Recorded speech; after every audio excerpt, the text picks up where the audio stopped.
Good afternoon, students.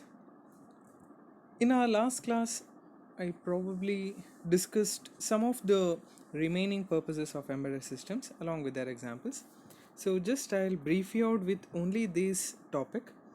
So, I hope other earlier topics are clear for you with all the necessary concepts. So when it comes to purpose of embedded system, I think we have discussed data collection, storage and representation. The second one was digital communication. The third one was digital signal processing. And then the fourth one is monitoring.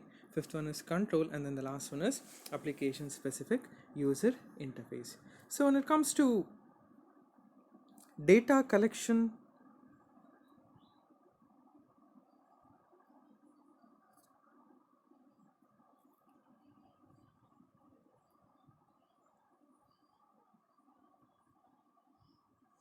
when it comes to data collection or storage or representation, always imagine an example of a camera, a digital camera, where it considers all the input from as a sensor from lens, and then it processes it in a processor, and then it stores in a hard disk or any sort of memory card, and then it displays the image that is being taken as input through the LCD display at the user end. Imagine this and then write all the necessary points that we have discussed.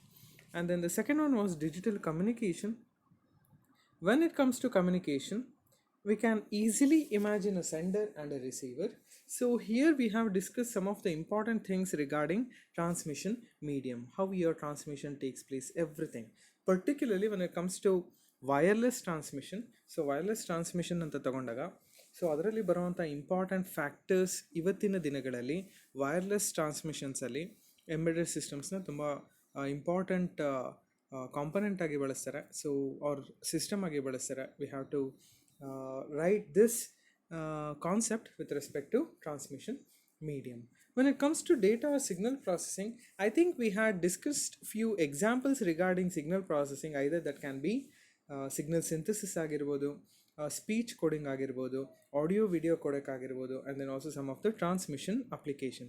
ಅದರಲ್ಲಿ ನಾವು example ತಗೊಂಡಿದ್ದು speech ಕೋಡಿಂಗಿಗೆ with respect to hearing aid. ನೀವು ಅದನ್ನು in ಡೀಟೇಲಾಗಿ ಹೇಳಿದೆ ನಾನು. How your hearing aid acts as a embedded system for hearing impaired persons. ಅಂದರೆ ಡೆಫ್ ಇರ್ತಾರೆ, ಡೆಫ್ ಅಂತ ಕರಿತೀವಲ್ವ ನಾವು, ಕಿವಿಡರು. ಅವ್ರಿಗೆ ಹಿಯರಿಂಗ್ ಸಿಗ್ನಲ್ನ ರಿಸೀವ್ ಮಾಡಿಕೊಂಡು ಆ ರಿಸೀವ್ ಆಗುವಂಥ ಸಿಗ್ನಲಿನ ಆ್ಯಂಪ್ಲಿಟ್ಯೂಡ್ ತುಂಬ ಕಮ್ಮಿ ಇರುತ್ತೆ. ಸೊ ಅದನ್ನು ಜಾಸ್ತಿ ಮಾಡೋದಕ್ಕೋಸ್ಕರ will make use of a hearing aid component or device. ಅದರ ಆಪ್ರೇಷನ್, ಬೇಸಿಕ್ ಆಪ್ರೇಷನ್ ಮಾತ್ರ ಹೇಳಿದ್ದಾರೆ. When it comes to monitoring, either you can write E C G or A E G. ಮಾನಿಟರಿಂಗಲ್ಲಿ ಒಂದು ಪಾಯಿಂಟ್ನ ತುಂಬ ಕ್ಲಿಯರಾಗಿ ಹೇಳಿದ್ದೆ ನಾನು, ಸೊ ಅದನ್ನು ಮರಿದಲೇ ಬರೀಲೇಬೇಕು.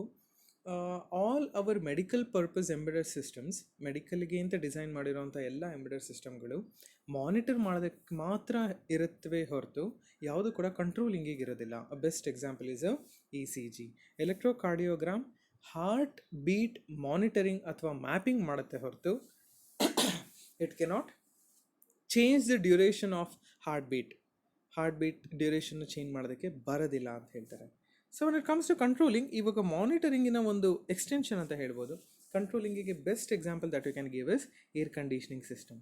So air conditioning system, you can consider that as a controlling embedded system where you have sensor, actuator, mechanical parts that does the job of or that makes you to get a desired output, and then handheld instrument console. ಇದೆಲ್ಲದನ್ನು ಕೂಡ ಹೇಳಿದೆ ನಾನು. You can just go through with all this topics, ಎಲ್ಲದನ್ನು ಕೂಡ ಹೋಗ್ಬೋದು. ಇನ್ನು application specific user interface ಅಂತ ಬಂದಾಗ, so we can understand a cell phone. Probably I have discuss that. So ಅದನ್ನು ಹೇಳಿದ್ದೆ ನಾನು. ಒಂದು ಸೆಲ್ ಫೋನಲ್ಲಿ ಎಲ್ಲ ಮಾಡ್ಯೂಲ್ಗಳು ಕಂಪ್ರೈಸ್ ಆಗಿ ಒಂದು ಅಪ್ಲಿಕೇಶನ್ನ ಪರ್ಫಾರ್ಮ್ ಮಾಡುತ್ತೆ. ಅದರಲ್ಲಿ ಇರೋವಂಥದ್ದು we can just understand with respect to buttons, switches, keypad, lights, lights, bells ಅಂತ ಹೇಳಿದ್ದಾರೆ. But no need to write all those things. ನಿಮಗೆ ಸೆಲ್ ಫೋನಲ್ಲಿ ಏನೇನು ಗೊತ್ತು, ಯಾವ್ಯಾವ ಕಾಂಪೊನೆಂಟ್ಸ್ ಗೊತ್ತು, ಅದನ್ನೆಲ್ಲ ಬರೆದೆ. That will be more than enough. You can come here, ಇಲ್ಲಿ ನೋಡ್ಬೋದು ಒಂದು ಮೊಬೈಲ್ ಫೋನಲ್ಲಿ. You can come with graphical modules, system speaker, vibration alert, all those things can be regarded with respect to application specific user interface. Today we shall understand a very important topic.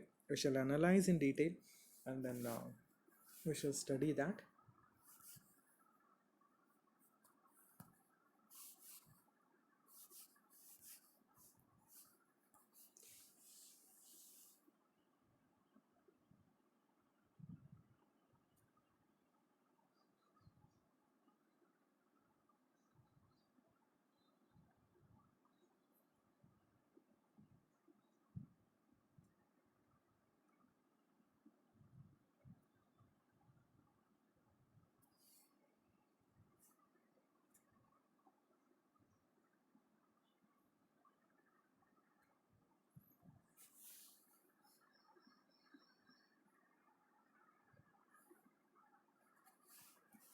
So when it comes to the next topic, we have in detail differences between an embedded system and a general computing system. I am going to make this concept a very simple. I am going to tell you this concept in a very simple manner so that you can just imagine and write it on your own regarding of some technical aspects. Technical aspects ಬಿಟ್ಟು ಹೇಗೆ ಓನಾಗಿ ಬರಿಬೋದು ಅದನ್ನು ನಾನು ನಿಮಗೆ ಹೇಳ್ಕೊಡ್ತೀನಿ. See, always imagine for your embedded system, you have to consider an example as DVD player. On DVD player na embedded system ಗೆ example ಆಗಿ ತಗೊಳ್ಳಿ. So I just write it down. So this is your DVD player.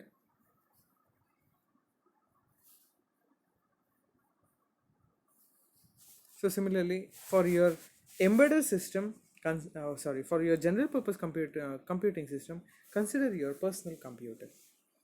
I hope it's clear. Embedded system ಅಂತ ಹೇಳಿದ್ರೆ DVD ಪ್ಲೇಯರ್ನ imagine ಮಾಡಿ, general computing system ಅಂತ ಹೇಳಿದ್ರೆ personal ಕಂಪ್ಯೂಟರ್ನ imagine ಮಾಡಿ. Before going through all this points, ಒಂದು point ನನಗೆ ಎಕ್ಸಾಂಪಲ್ಸ್ನ imagine ಮಾಡ್ತಿದ್ದ ಹಾಗೇನೆ ಐ ಜಸ್ಟ್ ಕನ್ಫರ್ಮ್ ಏನದು ಅಂತ ಹೇಳಿದ್ರೆ DVD player can only perform certain function rather than personal computer ಎಲ್ಲ ಫಂಕ್ಷನ್ಸ್ನ ಕೂಡ ಜನರಲ್ ಆಗಿ ಹ್ಯಾಂಡಲ್ ಮಾಡೇ ಮಾಡುತ್ತೆ. ಆದರೆ DVD player only with respect to some video display ಅಷ್ಟಕ್ಕೆ ಮಾತ್ರ ಅದು ಲಿಮಿಟೇಷನ್ ಇದೆ. ಸೊ ಇವಾಗ ಹಾಗೆ ಒಂದೊಂದೇ ಪಾಯಿಂಟ್ ಹಾಗೆ ನೋಡ್ತಾ ಹೋಗೋಣ.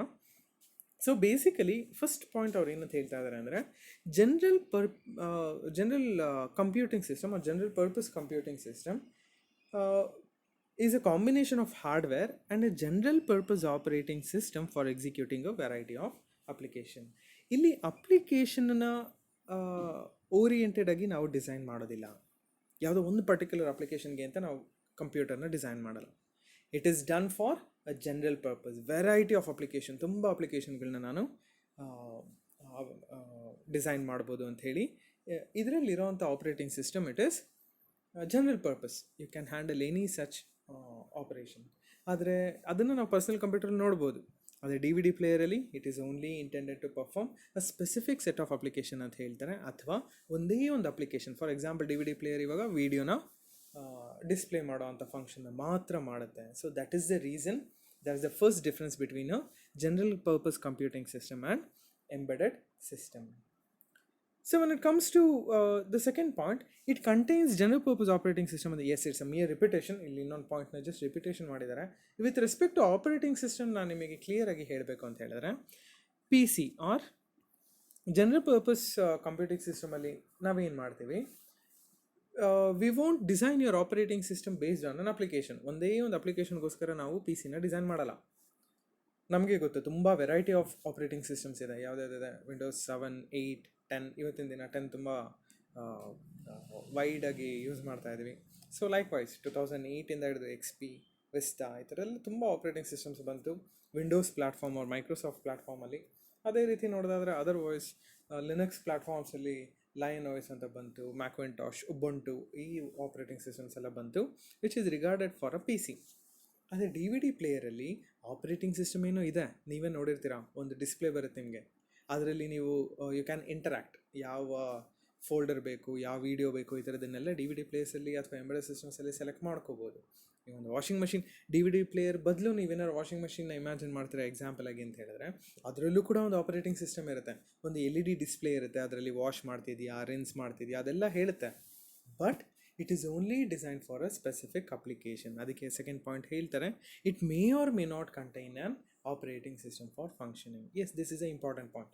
ಇಲ್ಲಿ ಆಪ್ರೇಟಿಂಗ್ ಸಿಸ್ಟಮ್ ಇರಲೇಬೇಕು, ಇಲ್ಲಿ ಇರಬೇಕು ಅಂತ ಹೇಳಿದ್ರೆ ಇರ್ಬೋದು. ಫಾರ್ ಎಕ್ಸಾಂಪಲ್ ಎಸ್ಕೆಲೇಟರ್ಸ್ ಅಂತೆಲ್ಲ ತೊಗೊಂಡಾಗ ಅದಕ್ಕೆಲ್ಲ ಆಪ್ರೇಟಿಂಗ್ ಸಿಸ್ಟಮ್ ಬೇಕಾಗಿಲ್ಲ. But D V D player ಅಂತ ತೊಗೊಂಡಾಗ ಬೇಸಿಕ್ ಆಪ್ರೇಟಿಂಗ್ ಸಿಸ್ಟಮ್ ಇರುತ್ತೆ. ಅದಕ್ಕೇನೆ ಅದನ್ನು may or may not contain an operating system for functioning ಅಂತ ಹೇಳ್ತಾರೆ. So when it comes to the third point, the applications are alterable by user ಅಂತ ಹೇಳ್ತಾರೆ. Add or remove application, this is a important point ಅಂತ ಹೇಳ್ಬೋದು. ಇದು personal computer or general purpose computing ಸಿಸ್ಟಮಲ್ಲಿ. ಹಾಗಾದರೆ embedded ಸಿಸ್ಟಮಲ್ಲಿ ಏನು ಮಾಡ್ತಾ ಇದ್ದೀವಿ ಅಂತ ಕೂಡ ಹೇಳ್ಬಿಡ್ತೀನಿ. The firmware of the embedded system is preprogrammed which is non alterable. Yes, ಒಂದು ಕಂಪ್ಯೂಟರ್ ಅಂತ ತಗೊಂಡಾಗ ಕೂಡ ಹಾಗೆ ಡಿ ವಿ ಡಿ ಪ್ಲೇಯರ್ ಅಂತ ತೊಗೊಂಡಾಗ ಕೂಡ ಇದನ್ನು ನಾವು ಜನರಲಾಗಿ ನೋಡಿರ್ತೀವಿ. ಪರ್ಸ್ನಲ್ ಕಂಪ್ಯೂಟರಲ್ಲಿ ನೀವು ಎಷ್ಟು ಬೇಕಾದರೂ ಅಪ್ಲಿಕೇಶನ್ಸ್ನ ಹಾಕ್ಬೋದು. ಬೇಕಾದರೆ ಮೈಕ್ರೋಸಾಫ್ಟ್ ಆಫೀಸ್ ಹಾಕೋಬೋದು, ಅಥವಾ ಬೇಡ ಅಂತ ಹೇಳಿದ್ರೆ ಅದನ್ನು ಅನ್ಇನ್ಸ್ಟಾಲ್ ಮಾಡ್ಬೋದು. Installing and uninstalling many applications we have done in personal computer or general purpose computing system. But when it comes to D V D player ಅಥವಾ ಬೇರೆ ಯಾವುದೋ ವಾಷಿಂಗ್ ಮಷಿನ್ ಆಪ್ರೇಟಿಂಗ್ ಸಿಸ್ಟಮ್ ಅಥವಾ ಇನ್ನೊಂದು ಯಾವುದೋ ಆಪ್ರೇಟಿಂಗ್ ಸಿಸ್ಟಮ್ ಅಂತ ಹೇಳಿದಾಗ you cannot add, ಆ ಥರ ಆ್ಯಡ್ ಮಾಡೋದಾಗಲಿ ಅಥವಾ ಡಿಲೀಟ್ ಮಾಡೋದಾಗಲಿ ಈ ಥರದನ್ನು ಯಾವುದನ್ನು ಮಾಡೋಕ್ಕಾಗ್ದಲೇ ಇರೋವಂಥ ಸಾಫ್ಟ್ವೇರ್ನ we are going to call it as firmware. ಏನಂತ ಕರೀತಾರೆ ಅದನ್ನು? ಫರ್ಮ್ವೇರ್ ಅಂತ ಕರೀತಾರೆ. So that's a important point regarding the software of embedded system. Embedded ಸಿಸ್ಟಮಲ್ಲಿ ಬರ್ತಕ್ಕಂಥ ಸಾಫ್ಟ್ವೇರ್ನ we are going to call it as firmware. That's a very very important point. ಚೆನ್ನಾಗಿ ಅರ್ಥ ಮಾಡ್ಕೊಳ್ಳಿ ಅದನ್ನು. So when it comes to the fourth point ನಾವೇನಾದ್ರು ನೋಡೋದಾದರೆ, so the performance is the key factor in selection of the system ಅಂತ ಹೇಳ್ತಾರೆ. So always faster is better. ಹೌದು, ನಾವೊಂದು ಪರ್ಸ್ನಲ್ ಕಂಪ್ಯೂಟರ್ನ ತೊಗೊಳಕ್ಕೆ ಹೋಗ್ತೀವಿ ಅಂತ ಹೇಳಿದ್ರೆ ನಮ್ಮ ಬಜೆಟ್ ಪ್ರಕಾರ ಫಾಸ್ಟೆಸ್ಟ್ ಸಿಸ್ಟಮ್ನ ತೊಗೊಳ್ತೀನಿ ಹೊರತು ಐ ವೋಂಟ್ ಗೋ ಆನ್ ಬೇರೆ ಇನ್ಯಾವ ಫ್ಯಾಕ್ಟರ್ನು ಕೂಡ ನಾನು ತಲೆಯಲ್ಲಿ ಇಟ್ಕೊಂಡು ನಾನು ಕಂಪ್ಯೂಟರ್ ತೊಗೊಳ್ಳೋದಿಲ್ಲ. So that is the reason. So the performance or faster is better. ಇದನ್ನು ನಾನು ಕನ್ವರ್ಟ್ ಮಾಡಿ ಹೇಳಿದ್ದೇನೆ, ಅದಕ್ಕೆ always faster is better. So the performance is the key role in general purpose computing system. ಹಾಗಾದರೆ ಎಂಬೆಡೆಡ್ ಸಿಸ್ಟಮಲ್ಲಿ ಏನಾಗುತ್ತೆ ಅಂತ ಹೇಳಿದ್ರೆ, ಪರ್ಫಾರ್ಮೆನ್ಸ್ ಅನ್ನೋದು ಅಷ್ಟು ನನಗೆ ಫ್ಯಾಕ್ಟರ್ ಆಗಲ್ಲ, ತುಂಬ ಅದನ್ನು ನೋಡಲೇಬೇಕು ಅನ್ನೋ ಫ್ಯಾಕ್ಟರ್ ಅಲ್ಲ. ಆದರೂ ಕೂಡ ಕನ್ಸಿಡರ್ ಮಾಡ್ತೀವಿ. To be frank enough, as a layman I will consider performance in an embedded system. ಈ ಫಾರ್ ಎಕ್ಸಾಂಪಲ್ ಒಂದು ಮೈನ್ಯೂಟ್ ಸೆನ್ಸಿಟಿವ್ ಅಂಡರ್ಸ್ಟ್ಯಾಂಡಿಂಗ್ ಇದೆ ಇದರಲ್ಲಿ. ಏನದು ಅಂತ ಹೇಳಿದರೆ, ಇವರು ಆ್ಯಸ್ ಎ ಡಿಫ್ರೆನ್ಸ್ ಹೇಳಿದ್ದಾರೆ. ಈಗ ಕೆಲವೊಂದು ಟೈಮ್ ಹೇಳ್ತೀವಲ್ಲ, ಇಬ್ಬರು ಹ್ಯೂಮನ್ನ ನಿಲ್ಲಿಸಿ ಇವ್ರುಗಳು ಡಿಫ್ರೆನ್ಸ್ ಹೇಳಿ ಅಂತ ಹೇಳಿದರೆ, there are some similar things. ಎರಡೇ ಕಣ್ಣು, ಒಂದೇ ಮೂಗು, ಒಂದೇ ಬಾಯಿ, ಈ ಥರದ್ದೆಲ್ಲ ಇದೆ. ಆದರೂ ಕೂಡ ಡಿಫ್ರೆನ್ಸ್ ಹೇಳಬೇಕು, ಅದಷ್ಟರಲ್ಲೇ ಡಿಫ್ರೆನ್ಸ್ ಹೇಳಬೇಕು ಅಂತ ಹೇಳಿದ್ರೆ ಕಣ್ಣೊಂದು ಸ್ವಲ್ಪ ಸ್ಕ್ವಿಂಟ್ ಆಗಿ ಅಂತ ಹೇಳ್ಬೋದು, ಅಥವಾ ಮೂಗು ಒಂದು ಸ್ವಲ್ಪ ಫ್ಲಾಟ್ ಆಗಿದೆ ಅಂತ ಹೇಳ್ಬೋದು. ಈ ಥರ ಏನೋ ಒಂದು ಡಿಫ್ರೆನ್ಸ್ ಹೇಳಲೇಬೇಕು ಅಂದಾಗ ಇದನ್ನು ಹೇಳಿದ್ದಾರೆ ಅವರು. So they have said application specific requirements are the key deciding factors ಅಂತ ಹೇಳ್ತಾರೆ. ಎಸ್, ಅಪ್ಲಿಕೇಶನ್ ಸ್ಪೆಸಿಫಿಕ್ ಅಂತ ಹೇಳಿದರೆ, ಈಗ ಒಂದು ವಾಷಿಂಗ್ ಮಷೀನ್ ಅಂತ ತಗೊಂಡಾಗ ಯಾವ ರೀತಿ ವಾಶ್ ಮಾಡೋದು ನನಗೆ ಇಂಪಾರ್ಟೆಂಟ್ ಆಗುತ್ತೆ ಹೊರತು ಎಷ್ಟು ಫಾಸ್ಟಾಗಿ ವಾಶ್ ಮಾಡುತ್ತೆ ಅನ್ನೋದು ನನಗೆ ಇಂಪಾರ್ಟೆಂಟ್ ಆಗಲ್ಲ.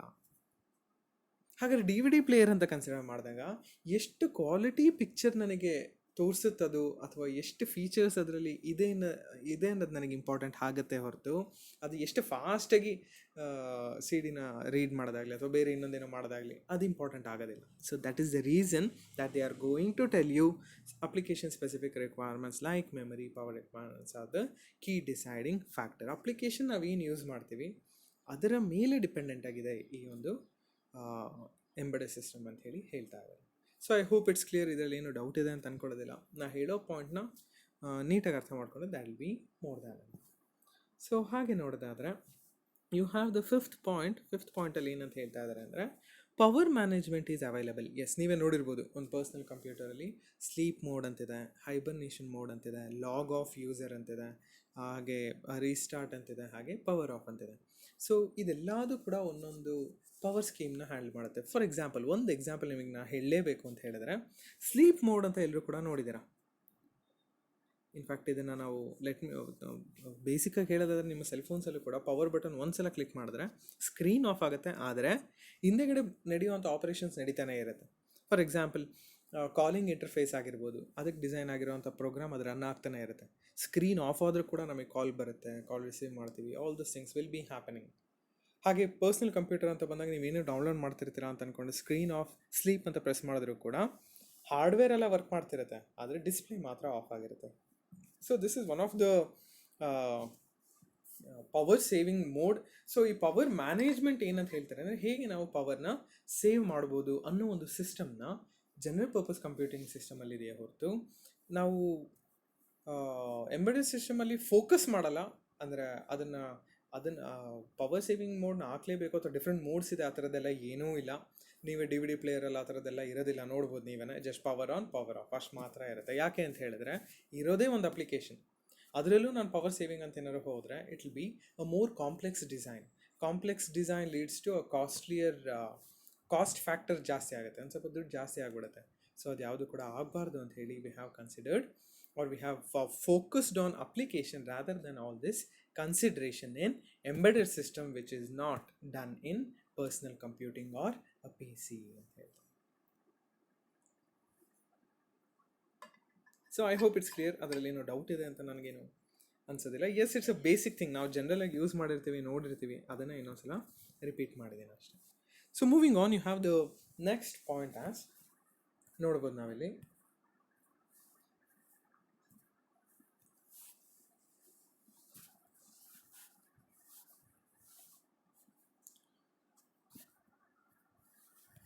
So response required or not time critical ಅಂತ ಹೇಳ್ತಾರೆ. Yes, that's a thing that we have to understand. ಕಂಪ್ಯೂಟರಲ್ಲಿ ಯಾವುದಾದ್ರು ಒಂದು ಅಪ್ಲಿಕೇಶನ್ ರನ್ ಆಗಬೇಕು ಅಂತ ಹೇಳಿದ್ರೆ ಅದು ಇದೇ ಟೈಮಲ್ಲಿ ಆಗಬೇಕು ಅಂತ ಇಲ್ಲ. ಯಾಕೆ ಅಂತ ಹೇಳಿದ್ರೆ ನಾವು ಯಾವತ್ತೂ ಕೂಡ ಪರ್ಸ್ನಲ್ ಕಂಪ್ಯೂಟರ್ಸ್ನ ಯಾವುದಾದ್ರು ಒಂದು ಎಕ್ಸ್ಟರ್ನಲ್ ಎಕ್ಸಿಕ್ಯೂಟಿಂಗ್ ಮಾಡ್ಯೂಲಿಗೆ ಕನೆಕ್ಟ್ ಮಾಡಿರೋದಿಲ್ಲ. ಎಕ್ಸಿಕ್ಯೂಟಿಂಗ್ ಮಾಡ್ಯೂಲ್ ಅಂತ ಹೇಳಿದ್ರೆ ಎಲ್ಲಿ ನಮಗೆ ತುಂಬಾ ರೆಸ್ಪಾನ್ಸ್ ಬೇಕಾಗಿರುತ್ತೆ, ತಕ್ಷಣಕ್ಕೆ ಎಕ್ಸಿಕ್ಯೂಟ್ ಆಗಬೇಕು. ಫಾರ್ ಎಕ್ಸಾಂಪಲ್, ಒಂದು ಬೆಸ್ಟ್ ಎಕ್ಸಾಂಪಲ್ ನಾನೇ ನಿಮಗೆ ಹೇಳ್ತೀನಿ. ಒಂದು ಲಿಫ್ಟ್ ಅಂತ ಅಂದ್ಕೊಳ್ಳೋಣ.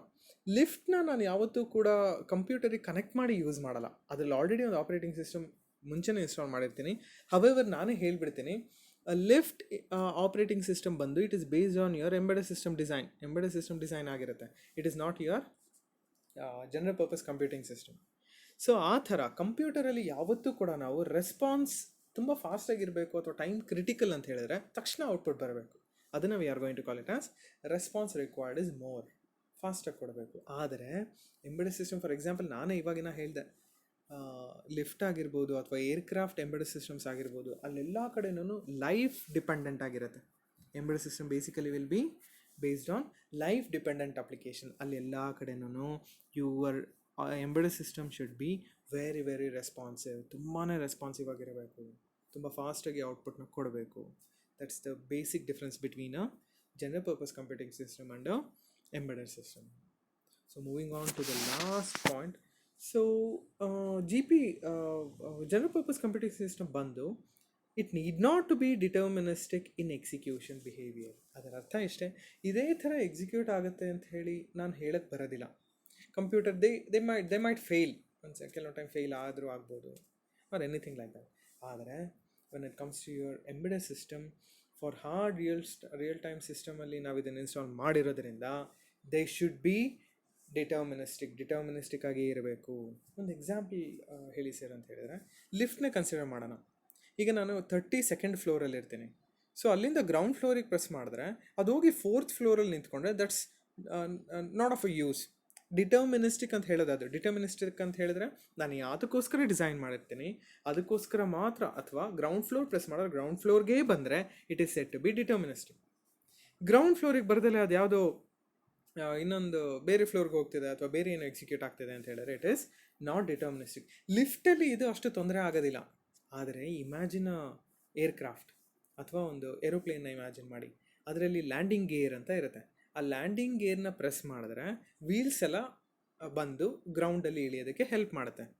ಸೊ ನಾನೇನಾದರೂ ಆ ಲಿವರ್ನ ಎಳೆದು ಅಥವಾ ಲ್ಯಾಂಡಿಂಗ್ ಗೇರ್ನ ಎಳೆದು ವೀಲ್ಸ್ ಬರಲಿಲ್ಲ ಅಂತ ಹೇಳಿದ್ರೆ all that life that matters will be destroyed. ಅಂದರೆ ಕೆಟಾಸ್ಟ್ರೋಫಿಕ್ ಡ್ಯಾಮೇಜಸ್ ಆಗೋವಂಥ ಎಲ್ಲ ಚಾನ್ಸಸ್ ನಾವು ಎಂಬೆಡೆಡ್ ಸಿಸ್ಟಮ್ಸಲ್ಲಿ ಅಬ್ಸರ್ವ್ ಮಾಡ್ಬೋದು. So we have to make sure that embedded system is deterministic, ಅದರ ಬಿಹೇವಿಯರ್ ಡಿಟರ್ಮಿನಿಸ್ಟಿಕ್ ಆಗಿರಬೇಕು ಅಂತ ಹೇಳ್ತಾರೆ. So these are all the important differences between general purpose computing system and embedded system. So understand all of those ಎಲ್ಲದನ್ನು ಕೂಡ ಅರ್ಥ ಮಾಡ್ಕೊಳ್ಳಿ. ಎಲ್ಲ ಈ ಡೀಟೇಲಾಗಿ ಹೇಳಿದ್ದೀನಿ. ಐ ಹೋಪ್ ಇಟ್ಸ್ ಕ್ಲಿಯರ್, ಅದರಲ್ಲಿ ಏನೂ ಡೌಟ್ ಇಲ್ಲ ಅಂತ ಅಂದ್ಕೊಳ್ತೀನಿ. So in our upcoming classes we shall see what are all the characteristics of an embedded system. ಒಂದು 6 ಕ್ಯಾರೆಕ್ಟರಿಸ್ಟಿಕ್ಸ್ ಇದೆ. This is a very very important topic for your ಎಕ್ಸಾಮಿನೇಷನ್ಗೆ ತುಂಬ important topic ಇದು. ಇದನ್ನು ಚೆನ್ನಾಗಿ ಓದ್ಕೊಳ್ಳೋಣ. ಹಾಗೆ we shall understand in detail. So we shall see characteristics of embedded system in class. ಒಂದ್ಸಲ ರಿವೈಸ್ ಮಾಡಿ ಎಲ್ಲರೂ ಕೂಡ ಡಿಫ್ರೆನ್ಸಸ್ನ. ಇದನ್ನು ತುಂಬ ಸಲ ರಿಪೀಟ್ ಮಾಡೇ ಮಾಡ್ತಾರೆ. ಸೊ ಮೇಕ್ ಶ್ಯೂರ್ ಚೆನ್ನಾಗಿ ಪ್ರಿಪೇರ್ ಆಗಿಬಿಡಿ ಇದಕ್ಕೆ. However everything is in detailly explained. ಎಲ್ಲದನ್ನು ಕೂಡ ಇನ್ ಡೀಟೇಲಾಗಿ ಎಕ್ಸ್ಪ್ಲೈನ್ ಮಾಡಿದ್ದೀನಿ. ಇನ್ ಕೇಸ್ ಏನೋ ಡೌಟ್ ಇತ್ತು ಅಂತ ಹೇಳಿದ್ರೆ ನನಗೆ ಪರ್ಸ್ನಲಾಗಿ ಮೆಸೇಜ್ ಮಾಡಿ, ಅಥವಾ ಯೂಟ್ಯೂಬ್ ಕಾಮೆಂಟ್ ಸೆಕ್ಷನಲ್ಲಿ ಒಂದು ಡೌಟ್ನ ಪ್ಲೇಸ್ ಮಾಡಿ. I just go through it and then I will try to answer them. Are we shall have a revision session in your regular classes after lockdown. I hope you are all doing good. ಯಾರು ಕೂಡ ಹೊರಗಡೆ ಜಾಸ್ತಿ ಓಡಾಡೋದಕ್ಕೆ ಹೋಗ್ಬಿಡಿ. If it ನೆಸೆಸಿಟೇಟ್ಸ್ ಮಾತ್ರ ಹೋಗಿ. So in the mean while ರೆಗ್ಯುಲರಾಗಿ ಹೊರಗಡೆ ಹೋಗೋದಾದರೆ ಮಾಸ್ಕ್ನ wear ಮಾಡಿ, ಮಾಸ್ಕ್ನ ಕಂಪ್ಲೀಟಾಗಿ ವೇರ್ ಮಾಡಿ. ಹಾಗೆ make sure you sanitize yourself. ಅವಾಗವಾಗ ಫ್ಯೂಮಿಗೇಟ್ ಮಾಡ್ಕೊಳ್ಳಿ, ಮನೆ ಸುತ್ತಮುತ್ತ ಎಲ್ಲ ನೀಟಾಗಿ ಇಟ್ಕೊಳ್ಳಿ. So take all the necessary precautions. This is not easy time for all of us. ಯಾವುದು ಕೂಡ ಈಸಿ ಟೈಮ್ ಅಲ್ಲ. Make yourself productive or take out this time as a productive one. ನಿಮ್ಮ ಕೈಲಿ ಏನು ಸಾಧ್ಯ ಆಗುತ್ತೆ ಅದನ್ನು ಓದೋದ್ರಲ್ಲಾಗಿರ್ಬೋದು, ಅಥವಾ ಎನಿ ಅದರ್ ಯೂಸ್ಫುಲ್ ಹಾಬಿ. ನಾನು ತುಂಬ ಸಲ ಕೇಳಿದ್ದೀನಿ, ಹಾಬಿ ಅಂತ ಹೇಳಿದ್ರೆ ನಾನು ಟಿ ವಿ ನೋಡೋದು, ನಾನು ಕ್ಯಾರಮ್ ಮಾಡೋದು, ಅಥವಾ ಮತ್ತು ಇನ್ನೊಂದೇನೋ ಮಾಡೋದು, ಇದನ್ನೆಲ್ಲ ಹಾಬೀಸ್ ಅಂತ ಹೇಳ್ತಾರೆ. So don't go to all such. Which you are interested, ಯಾವುದರಲ್ಲಿ ಇಂಟ್ರೆಸ್ಟೆಡ್ ಆಗಿದ್ದೀರಾ ಅದನ್ನು ಪ್ರೋಗ್ರಾಮಿಂಗ್ ಟ್ರೈ ಮಾಡೋದಾಗಿರ್ಬೋದು, ಡಿಫ್ರೆಂಟಾಗಿ ಕಂಪ್ಯೂಟರ್ಸ್ ಏನೋ ನಿಮ್ಮ ಹತ್ರ ಅವೈಲೇಬಲ್ ಇದೆ ಅಂತ ಹೇಳಿದ್ರೆ ಟ್ರೈ ಮಾಡೋದಾಗಿರ್ಬೋದು, ಅಥವಾ ಯೂಟ್ಯೂಬ್ ನೋಡಿಕೊಂಡು ಯಾವುದಾದ್ರು ಒಂದು ಪ್ರೋಗ್ರಾಮಿಂಗ್ನ ಹೊಸದಾಗಿ ಕಲಿಯುವಂಥದ್ದಾಗಿರ್ಬೋದು. ತುಂಬ ಪ್ರೋಗ್ರಾಮಿಂಗ್ ಲ್ಯಾಂಗ್ವೇಜಸ್ ಇದೆ. ಜಾವಾ ಅಂತಿದೆ. ಸಿ ಪ್ರೋಗ್ರಾಮಿಂಗ್ನ ಇನ್ನೂ ಇನ್ ಡೀಟೇಲಾಗಿ ಕಲಿಯುವಂಥದ್ದಾಗಿರ್ಬೋದು. ಅದರ ಒಂದು ಎಕ್ಸ್ಟೆನ್ಷನ್ ಇದೆ, ಊಪ್ಸ್ ಅಂತ, C# ಅಂತ ಕರೀತಾರೆ ಅದನ್ನು ಕಲಿಯುವಂಥದ್ದಾಗಿರ್ಬೋದು. So all this things. Even embedded system programming ಕೂಡ ತುಂಬಾ ಇಂಪಾರ್ಟೆಂಟ್. ಬೇಸಿಕ್ಸ್ ಏನಾರು ಬೇಕು ಅಂತ ಹೇಳಿದ್ರೆ ಯೂಟ್ಯೂಬಲ್ಲಿ ತುಂಬ ಚಾನಲ್ಸ್ ಅವೈಲೇಬಲ್ ಇದೆ. You can study with that, you can go through with that. I have done lot of research regarding embedded system. ತುಂಬಾ ರಿಸರ್ಚ್ ಮಾಡಿದ್ದೀನಿ. ಸೊ ಇವನ್ ನೀವು ಕೂಡ ಮಾಡ್ಬೋದು.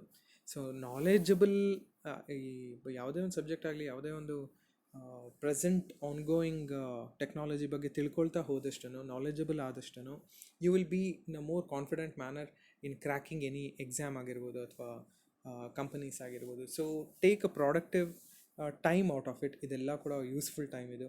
ಸೊ ಯಾರೂ ತುಂಬ ಟೈಮ್ ವೇಸ್ಟ್ ಮಾಡೋಕ್ಕೆ ಹೋಗಬೇಡಿ, as a friendly suggestion. So ಹಾಗಂತ ಹ್ಯಾಪಿ ಟೈಮ್ ಕೂಡ ಕಳ್ಕೊಳ್ಳೋಕೆ ಹೋಗಬೇಡಿ. Spend some quality time with your family and have fun. Study well. ಇದನ್ನೆಲ್ಲ ಇನ್ನೊಂದ್ಸಲ ರಿವೈಸ್ ಮಾಡಿ. We shall see the characteristics in your next class. Thank you.